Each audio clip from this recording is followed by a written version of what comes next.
আজ ক্লাস 9-এর প্রথম চ্যাপ্টার পরিমাপ বা মেজারমেন্টের এটা সেকেন্ড ক্লাস বা পার্ট 2।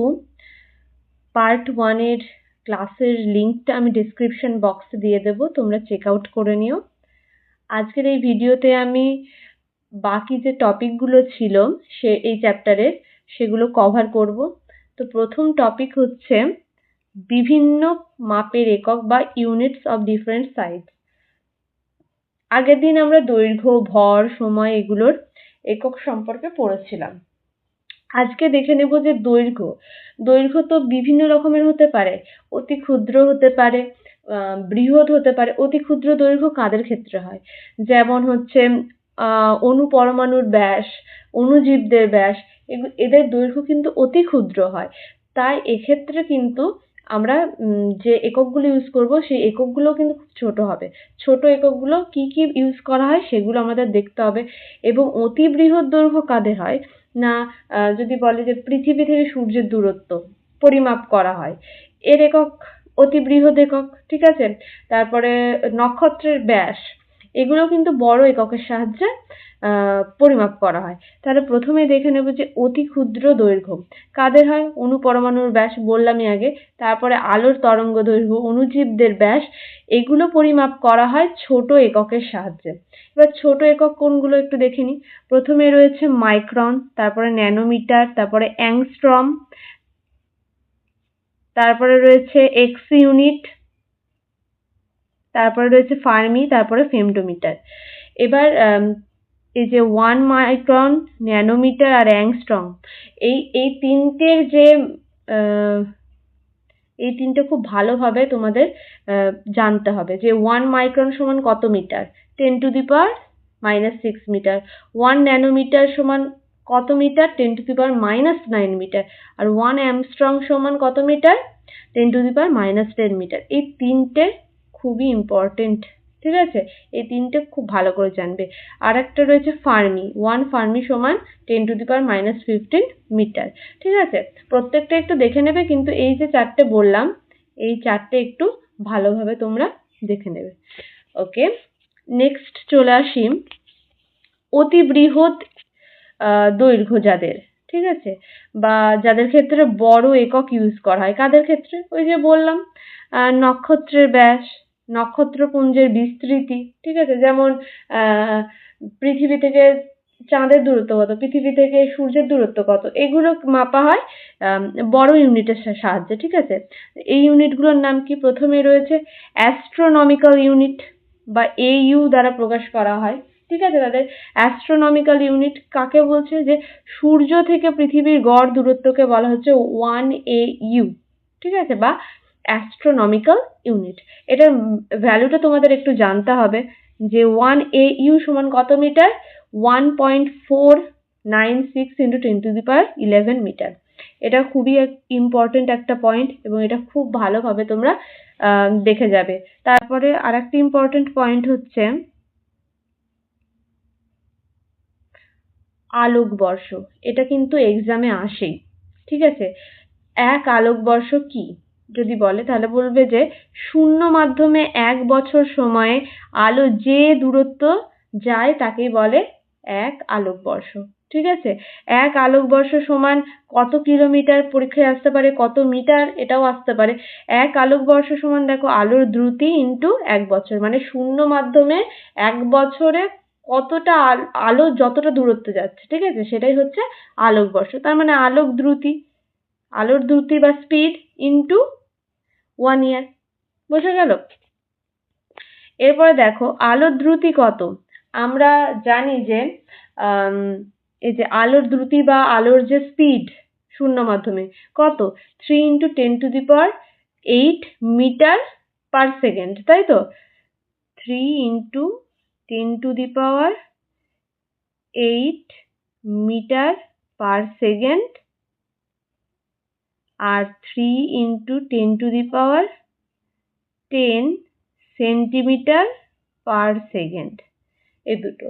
তো মিটারে যেহেতু আমি লিখছি তাই হচ্ছে 3 × 10⁻, মিটার পার সেকেন্ড।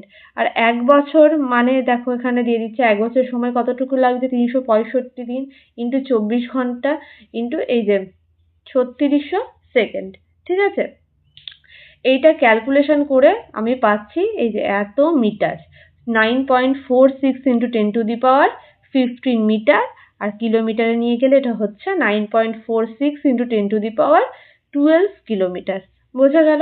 তো এই আলোকবর্ষ এটা কিন্তু এক্সামে আসে এবং খুব ইম্পর্ট্যান্ট একটা কোশ্চেন। তো এটা ভালোভাবে রেডি করবে যে আলোকবর্ষ কি, আর আলোকবর্ষে মানে এক আলোকবর্ষ সমান কত মিটার বা কত কিলোমিটার। ঠিক আছে, আচ্ছা এরপরে নেক্সট পয়েন্ট হলো পারসেক। পারসেক কি একটু দেখে নি। 1 AU, AU মানে কি বললাম, অ্যাস্ট্রোনমিক্যাল ইউনিট। ঠিক আছে, 1 AU দৈর্ঘ্যের বৃত্তচাপ যদি ওই বৃত্তের কেন্দ্রে 1 সেকেন্ড কোণ উৎপন্ন করে তবে ওই বৃত্তের ব্যাসার্ধকে 1 পারসেক বা পিসি বলা হয় থাকে। ঠিক আছে, তারপর হচ্ছে 1 AU দৈর্ঘ্যের বৃত্তচাপ যদি ওই বৃত্তের কেন্দ্রে এই যে 1 সেকেন্ড কোণ উৎপন্ন করে থাকে তাহলে তাকে পারসেক বলবো। পারসেক হচ্ছে দূরত্ব পরিমাপের সবচেয়ে বড় একক। এটা খুব ইম্পর্টেন্ট একটা পয়েন্ট যে পারসেক যদি বলে সবচেয়ে দূরত্ব পরিমাপের বড় এককের নাম কি, সেটা হচ্ছে আমাদের পারসেক। ঠিক আছে, 1 পারসেক সমান কত মিটার? 3.08 into 10⁻16 metre. কত আলোকবর্ষ? এটাও একটা ইম্পর্টেন্ট পয়েন্ট, 3.28 আলোকবর্ষ। বুঝা গেল? তাহলে এখান থেকে কি আসতে পারে যে সবচেয়ে বড় দূরত্ব পরিমাপের একক কি? পারসেক। এবং 1 পারসেক সমান কত আলোকবর্ষ? 3.26 আলোকবর্ষ। বেশ, এবার নেক্সট টপিক হলো মাত্রা বা ডাইমেনশন। তো এই মাত্রীয় সংকেত বা মাত্রীয় সমীকরণের প্রকাশের ক্ষেত্রে কি একটা এদের রুলস রয়েছে, যেটা হচ্ছে ভর, দৈর্ঘ্য ও সময় এককগুলির ঘাতকে একত্রে সংকেতের আকারে প্রকাশ করাকে মাত্রীয় সংকেত বলে। এই যে কি কি, এম হচ্ছে ভর, এল হচ্ছে দৈর্ঘ্য, আর টি এদের ঘাত পরিবর্তন হবে। ঠিক আছে, এক একটা রাশির ক্ষেত্রে এক এক রকম। তাহলে প্রথমে আমি বেগের ক্ষেত্রে দেখি।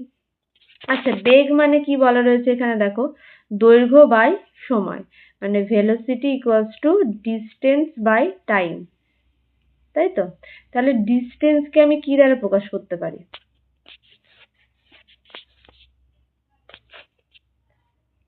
V equals to distance by time. তা ডিস্টেন্সকে আমরা বলতে পারি লেন্থ বা দৈর্ঘ্য, এটা হচ্ছে এল, আর এই নিচের টি টাইম হচ্ছে টি। তার মানে এটার মাত্রীয় সংকেত কি হয়ে গেল? এল টি টু দি পাওয়ার বা টি ইনভার্স যাকে বলে। ঠিক আছে, তো আমি যখন একে মাত্রীয় সংকেতের আকারে প্রকাশ করছি তখন কি হবে? এম এল টি। আচ্ছা, এম তো এখানে নেই, তাহলে এম এর যে ঘাত সেটা হবে 0। এল এর মাথায় থাকছে আমাদের 1, কিছু নেই মানে এল এর মাথায় থাকছে একটা এল আছে বলে এল এর মাথায় 1, আর টি ইনভার্স এটা থার্ড ব্র্যাকেটের মধ্যে। বোঝা গেল? এটা হলো বেগের মাত্রীয় সংকেত। বা এটাকে আমি এইরকম ভাবেও লিখতে পারি, এটাকে থার্ড ব্র্যাকেট দিয়েও লিখতে পারি। ক্লিয়ার? বেশ, নেক্সট পয়েন্ট রয়েছে কয়েকটি ভৌত রাশির মাত্রীয় সংকেত। যেমন প্রথমেই রয়েছে ক্ষেত্রফল।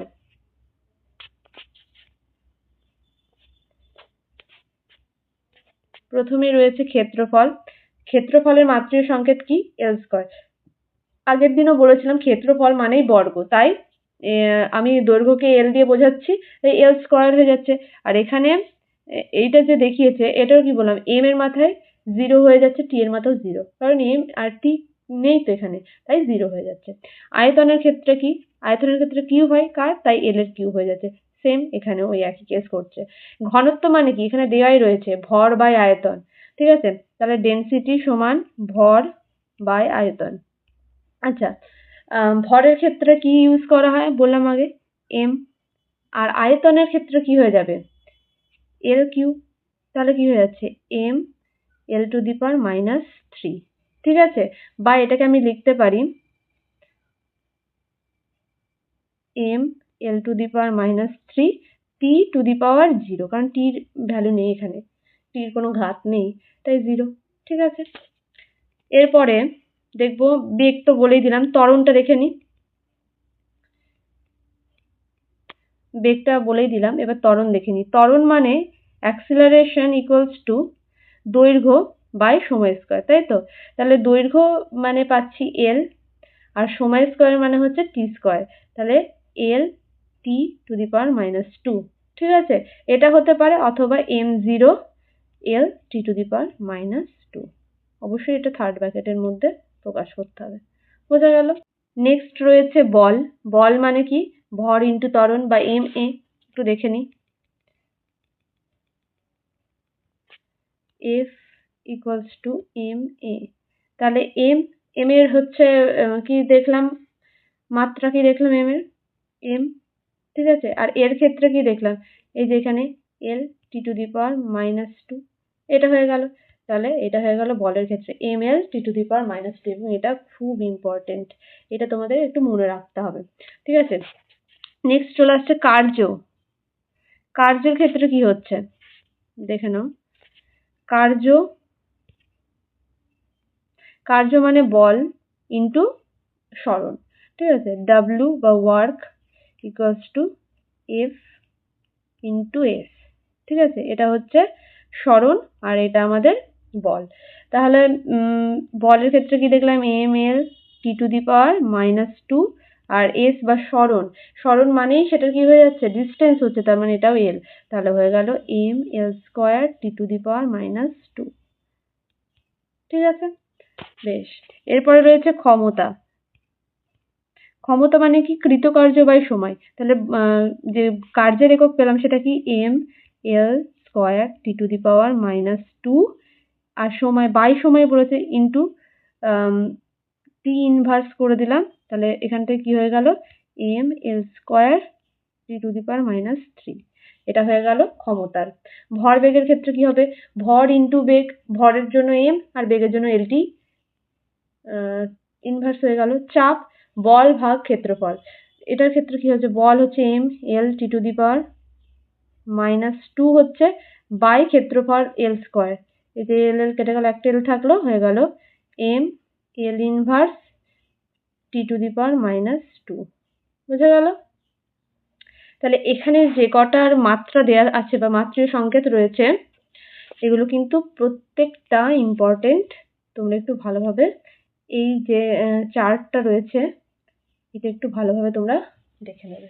ঠিক আছে, নেক্সট টপিক হচ্ছে পরিমাপের যন্ত্রসমূহ বা বিভিন্ন একক পরিমাপের জন্য যে সমস্ত যন্ত্র ইউজ করা হয় সেগুলো সম্পর্কে জানবো। প্রথমে রয়েছে যে দৈর্ঘ্য পরিমাপ করা হয় কি দিয়ে। আমরা সকলেই জানি যে স্কেল দ্বারা দৈর্ঘ্য পরিমাপ করা হয়, এবং সাধারণ স্কেল দিয়ে আমরা দৈর্ঘ্য পরিমাপ করতে পারি। নেক্সট রয়েছে যে মিটার স্কেল কি, এটা একটা ইম্পর্টেন্ট পয়েন্ট, যে মিটার স্কেল কি। যে স্কেল সাধারণত 1 মিটার লম্বা হয় ও যে স্কেলে সেন্টিমিটার এবং মিলিমিটারের দাগ থাকে তাকে মিটার স্কেল বলা হয়। এই যে এখানে একটা স্কেলের ছবি দেওয়া রয়েছে, একদিকে সেন্টিমিটার স্কেল থাকে, একদিকে হচ্ছে মিলিমিটারের দাগ থাকে। বেশ, নেক্সট এই পয়েন্টটা একটু ইম্পর্টেন্ট রয়েছে, যে ত্রুটি বের করতে দেয় অনেক সময়, যে পরিমাপের ত্রুটি কি করে বের করবে। তো দেখো, প্রথমে একটু দেখে নিই যে যখন মিটার স্কেলের সাহায্যে পরিমাপের সময় পরীক্ষাধীন বস্তুর এক প্রান্ত মিটার স্কেলের শূন্য দাগের সঙ্গে মিলিয়ে অন্য প্রান্তের পাঠ নেওয়া হয়, তখন পরিমাপে যে ত্রুটি হয় সেটা স্কেলের একটি ক্ষুদ্রতম ঘরের মান, অর্থাৎ 0.1 সেন্টিমিটার। ঠিক আছে, কি ধরা যাক কোনো বস্তুর কয়েকবার পরিমাপের গড় পাঠ হলো 10 সেন্টিমিটার, এটা হচ্ছে গড় পাঠ। ঠিক আছে, অ্যাভারেজ। এরপরে বলছে বস্তুটার সঠিক দৈর্ঘ্য, এই যে এটা আসলে সঠিক দৈর্ঘ্য, এদের মধ্যে ত্রুটি রয়েছে সেটা হচ্ছে 0.1। ঠিক আছে, এটা হয় 0.1 বেশি বা কম 10-এর থেকে। 10.0 সেন্টিমিটারের থেকে এটা হয় বেশি হবে 0.1, না হলে কম হবে, ওই জন্য প্লাস মাইনাস সাইন ইউজ করা হয়েছে। ঠিক আছে, এবার দেখো বস্তুটির দৈর্ঘ্য পরিমাপে আনুপাতিক ত্রুটি সমান কি হচ্ছে, তাহলে আনুপাতিক ত্রুটি সমান হচ্ছে আমাদের যে ত্রুটিটা পাচ্ছি বাই যে অ্যাভারেজ আমরা পার্টটা পেলাম সেটা। তাহলে ত্রুটি কত? 0.1 আর অ্যাভারেজ পার্ট কত? না 10.0। ঠিক আছে, এরপরে দেখো শতকরা ত্রুটি কি করে বের করব। এই 0.1 বাই যে 10.0 ছিল এটাকে 100 দিয়ে গুণ করে দিলে আমরা শতকরা ত্রুটি পেয়ে যাব এবং এখান থেকে আমি পেয়ে গেলাম কত? 1। ঠিক আছে, তাহলে বস্তুটির পরিমাপে ত্রুটির পরিমাণ কত হলো? 1%।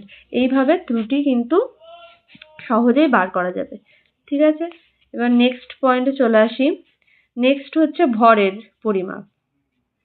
ওটা দৈর্ঘ্যের পরিমাপ আর এটা ভরের পরিমাপ, মেজারমেন্ট অফ মাস।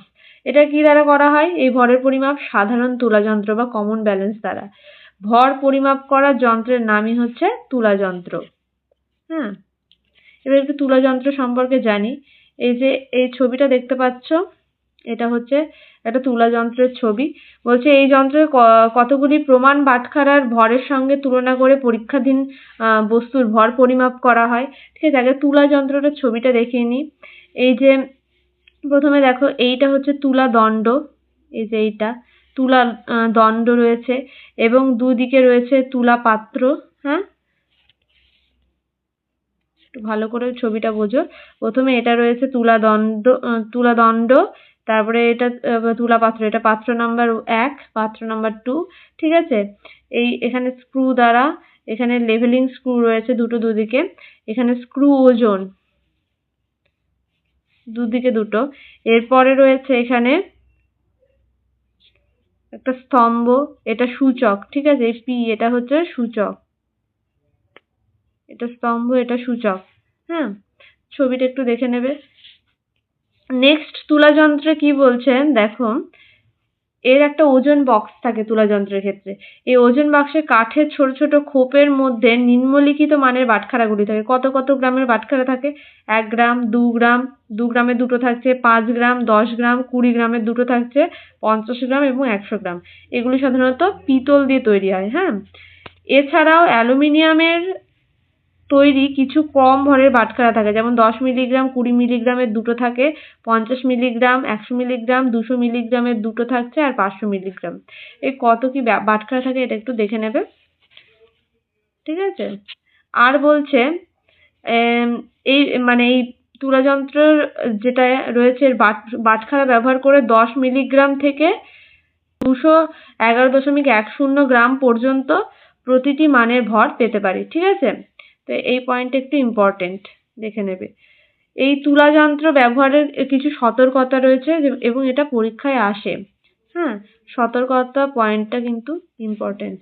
প্রথমে রয়েছে যাতে বাইরের বায়ু প্রবাহে পরিমাপের বিঘ্ন না ঘটে সেই জন্য পাঠ নেবার সময় তুলা পাত্রটি যে কাচের বাক্সে থাকে তার দরজা বন্ধ করে রাখতে হবে।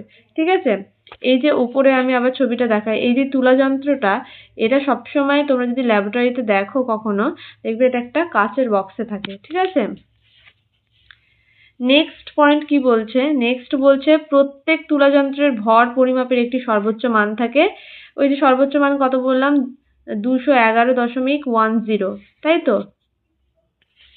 এটা দেখলাম তো, দেখো আগে এই যে পয়েন্টে রয়েছে 211.10 গ্রাম পর্যন্ত কিন্তু পরিমাপ করা যায়। হ্যাঁ, তো প্রত্যেক তুলা যন্ত্রের ভর পরিমাপের একটি সর্বোচ্চ মান থাকে, এর বেশি ভর ওই তুলা যন্ত্রে পরিমাপ করা উচিত নয়। তারপরে কি বলছে? বাটখারাগুলি খালি আঙুলের সাহায্যে না সরিয়ে ফরসেপ ইউজ করতে হবে। ফরসেপের সাহায্যে সরাতে হবে, কারণ হচ্ছে না হলে ওই বাটখারায় ময়লা সেটা জমতে পারে। ঠিক আছে, নেক্সট হচ্ছে তুলা পাত্রে বাটখারাগুলি চাপানো বা তুলা পাত্র থেকে বাটখারাগুলিকে নামানোর আগে স্ক্রু ঘুরিয়ে তুলা দণ্ডটিকে নিচে নামানো উচিত। এই যে 4টে পয়েন্ট দেখলাম, এই পয়েন্ট 4টে তোমরা খুব ভালোভাবে পড়বে, এক্সামে কিন্তু আসে। এরপরে মোস্ট ইম্পর্টেন্ট একটা পয়েন্ট, এই তুলা যন্ত্র থেকে এই দুটো পয়েন্টই সব থেকে ইম্পর্টেন্ট। যে একটা হচ্ছে এই যে পয়েন্টটা এখন পড়বো, যে ভালো তুলা যন্ত্রের অবশ্যকীয় গুণাবলী, আর একটা হচ্ছে এই যে আগের পয়েন্টটা, যে সতর্কতা কি কি মেনটেন করে চলতে হবে। তো এখন দেখে নেব ভালো তুলা যন্ত্রের আবশ্যকীয় গুণাবলী। প্রথমে হচ্ছে তুলা যন্ত্রটিকে সুবেদী হতে হবে অবশ্যই। এরপরে রয়েছে যে তুলা যন্ত্রটিকে নির্ভুল হতে হবে, তুলা যন্ত্রটিকে দৃঢ় হতে হবে এবং তুলা যন্ত্রটিকে সুস্থিত হতে হবে। এটা হচ্ছে আবশ্যকীয় গুণাবলী। হ্যাঁ, তো প্রথমেই রয়েছে তুলা যন্ত্রটি সুবেদী হতে হবে। কিভাবে? যে তুলা যন্ত্রের তুলাপাত্র দুটি ভরের সামান্য পার্থক্যের ফলে তুলাদণ্ডটি বেশি ভরের দিকে হেলে থাকে তাকে সুবেদী তুলা বলে। তাহলে তুলাদণ্ডকে লম্বা ও হালকা হতে হবে, সূচককে লম্বা হতে হবে, তুলাপাত্র দুটিকে হালকা করে এবং তুলাদণ্ডের ভারদণ্ড এবং আলম্ব বিন্দুর মধ্যে দূরত্ব কমিয়ে তুলা যন্ত্রকে সুবেদী করা হয়। এই যে ফার্স্ট পয়েন্টটা রয়েছে, এই ফার্স্ট পয়েন্টটা কিন্তু খুব ইম্পর্টেন্ট। অনেক সময় দেয় যে তুলা যন্ত্রকে কিভাবে সুবেদী করা হয়। হ্যাঁ, এরপরে রয়েছে তুলা যন্ত্রটি নির্ভুল কিভাবে করা যাবে। দুদিকে তুলাপাত্র দুটি খালি থাকলে বা তুলাপাত্র দুটিতে সমান ভরের দুটি বস্তু থাকলে তুলাদণ্ডটি যদি আনুভূমিক থাকে তাহলে সেই তুলা যন্ত্রটি নির্ভুল তুলা যন্ত্র। ঠিক আছে, এগুলো একবার দেখে নেবে। নেক্সট হচ্ছে তুলা যন্ত্রের সর্বনিম্ন ও সর্বোচ্চ পরিমাপের সীমা। সর্বনিম্ন হচ্ছে 10 মিলিগ্রাম আর সর্বোচ্চ হচ্ছে 211.10 গ্রাম। তুলা যন্ত্র ছাড়াও আরেকটা মানে সাধারণ তুলা যন্ত্র ছাড়া আরেকটা তুলা যন্ত্র আছে, সেটা হচ্ছে স্প্রিং তুলা যন্ত্র। এর সাহায্যে বস্তুর ওজন আমরা পরিমাপ করতে পারি। ঠিক আছে, এটা হচ্ছে স্প্রিং তুলা যন্ত্রের ছবি। এরপর নেক্সট হচ্ছে আয়তনের পরিমাপ, যেটা হচ্ছে মাপক চঙের সাহায্যে আয়তনের পরিমাপ করা হয় এবং ধরে নিলাম যে মাপক চঙের ক্ষেত্রে মানে পরিমাপের ক্ষেত্রে ক্ষুদ্রতম ঘরের মান হচ্ছে 1 সিসি এবং সর্বোচ্চ হচ্ছে 100 সিসি, যেটা পর্যন্ত দাগ কাটা থাকে। ঠিক আছে, ওই চঙের সাহায্যে ন্যূনতম 1 সিসি এবং সর্বাধিক 100 সিসি আয়তন পরিমাপ করা সম্ভব হয়ে থাকে। ঠিক আছে, এবার এই চঙের পরিমাপের সময় পরিমাপের ত্রুটি হতে পারে 1 সিসি। ঠিক আছে, এই চঙের সাহায্যে একটি তরলের আয়তন পাওয়া গেল 20 সিসি পাওয়া যাবে। তাহলে প্রকৃত আয়তন কত হবে? যে 20 সিসি এটা হচ্ছে পাওয়া যাচ্ছে আর তাদের মধ্যে ত্রুটি হতে পারে তাহলে +-1 সিসি, তাই তো? তাহলে ত্রুটির পরিমাণ কি কত হবে? 1/20 × 100%। শতকরা কত বলেছে, তাহলে এটা পাবো আমি 5%। এই যে 5% পেলাম। ঠিক আছে, নেক্সট হচ্ছে সময়ের পরিমাপ। সময়ের পরিমাপ করা হয় ঘড়ির সাহায্যে। এছাড়া রয়েছে পেন্ডুলাম ক্লক বা দোলক ঘড়ি। প্রথমে ঘড়ি কি কি ঘড়ি হয়? পেন্ডুলাম ঘড়ি, হাত ঘড়ি, পকেট ঘড়ি, এগুলোর সাহায্যে সময় পরিমাপ করা যায়। নেক্সট দেখে নেব দোলক ঘড়ি। দোলক ঘড়িটা কি বা পেন্ডুলাম ঘড়ি? এই ঘড়িতে একটি দোলক থাকে যা একবার পূর্ণ দোলন সম্পূর্ণ করতে 2 সেকেন্ড সময় নেয়। একটি স্প্রিং এর সাহায্যে দোলকটিতে শক্তির যোগান দেওয়া হয়, ফলে দোলন অব্যাহত থাকে। মানে এরকম, এটা দোলক ঘড়ির ক্ষেত্রে এরম একটা পেন্ডুলাম ইউজ করা হয়।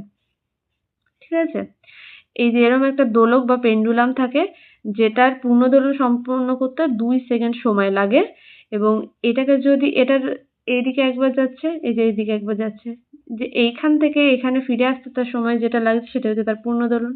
ঠিক আছে, নেক্সট ক্লাসে এই চ্যাপ্টারেরই কিছু নিউমেরিক্যালস প্রবলেম নিয়ে আলোচনা করব। তো আজকের ভিডিওটা এইটুকুই।